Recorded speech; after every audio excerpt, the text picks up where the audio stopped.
At 49-14, the Los Angeles Lakers are sitting comfortably in first place in the Western Conference. With the return of the NBA coming quickly, we examine the Lakers' depth chart, focusing on the strengths and some potential downfalls of their playing rotation. Don't forget to subscribe for more videos like this one. The first grouping we'll look at is with LeBron James and Anthony Davis on the court together. This pairing plays a combined 25 minutes together per game and produces the league's second most potent offense during this time. The two-man game that they have continued to fine-tune puts a tremendous amount of pressure on opposing defenses. A staple of their attack is the empty side pick and roll. With a good screen on the ball, LeBron is now coming downhill and forcing the big defender to have to stay and contain the drive.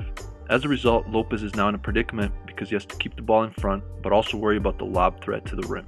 Off the ball, there's great spacing and movement to occupy the defense. This gives LeBron the space he needs to get to work. The Denver Nuggets are really packing the paint on this pick and roll, showing bodies to take away a LeBron rim finish. Because Valanciunas has to stay with the ball, AD is able to receive a pocket pass with space to convert the play. LeBron takes his time to get to his spot and attacks baseline, forcing Al Horford to stay with the ball. Three Philly off-ball defenders are shrinking the floor against LeBron, but also have to guard four well-spaced Lakers on the perimeter. On baseline drives, the Lakers like to dive their best finisher to the rim, in this case Kyle Kuzma. This causes confusion and gives Avery Bradley a clean look in the corner. Because they draw so much attention, the Lakers will utilize LeBron and AD off the ball as well.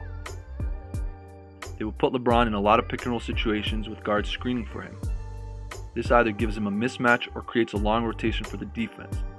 By putting AD in the corner, Bradley is able to get open because Kawhi is hesitant to help off of him.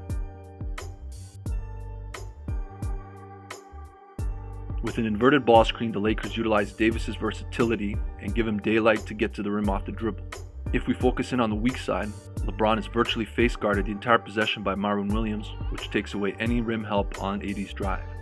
When AD goes to the bench, LeBron becomes even more aggressive and continues to demand attention on the ball, and the offense continues to produce at a high level. Another guard ball screen gives him a matchup he likes. The four Lakers off the ball are spacing and moving, which gives LeBron all the space he needs. Watching him operate in the pick and roll, it quickly becomes apparent why LeBron's averaging a career high and league-leading 10.9 assists per game. He uses a hostage dribble to get Wes Matthews on his back. McGee takes away any rim help by rolling into the big defender, and James has a free lane to the basket. Quality screen by McGee gives LeBron an advantage coming into the paint. Jared Allen has to stay with the ball, which forces a weak side defender to decide between giving up a lob or an open three. LeBron puts it right on the money with a lob to McGee for the finish. LeBron plays with great patience and pace. He is deliberate in setting up his attacking angles, and this allows him to come off the ball screen and draw a second defender almost every time. A rolling Howard pulls Zion Williams to help from the weak side. LeBron elevates and makes another great decision by delivering the pass to Caldwell Pope in the corner. The Lakers will also throw the ball to LeBron inside and utilize his passing ability to attack from a different spot on the floor. Just like on baseline drives, they'll space the shooters and dive cutters. This gives LeBron multiple passing targets, and he's able to make high-level decisions against any defense an opposition throws at him.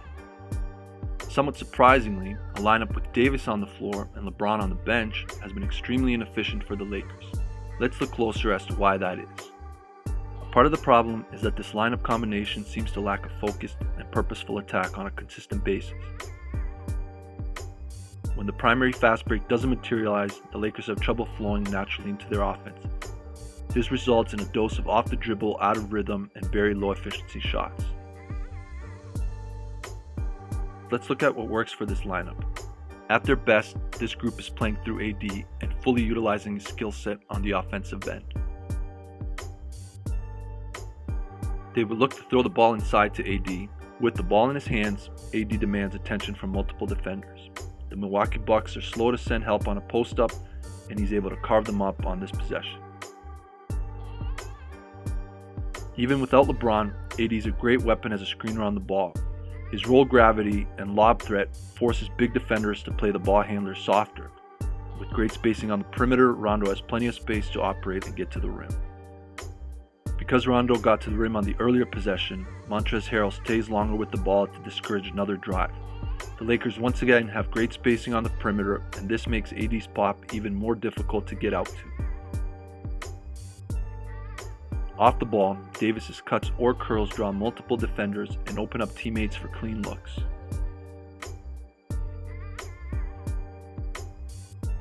And finally, let's look at the lineup without LeBron James or Anthony Davis. The Lakers' depth is really tested when both go to the bench. However, in short spurts, they have shown the capacity to be able to carry the load. This group is at their best when pushing the tempo and playing in transition. When the attack is slowed down, they've shown a knack for executing in the half court with a mix of player and ball movement sprinkled with multiple actions and hard cuts.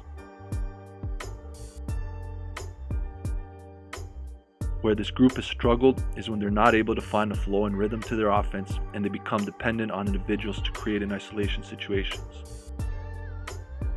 Pick and rolls lose some of their punch because these lineups usually include multiple non-shooters at the same time, which allows the defense to pinch in and take away the rolls, resulting in highly contested shots at the rim.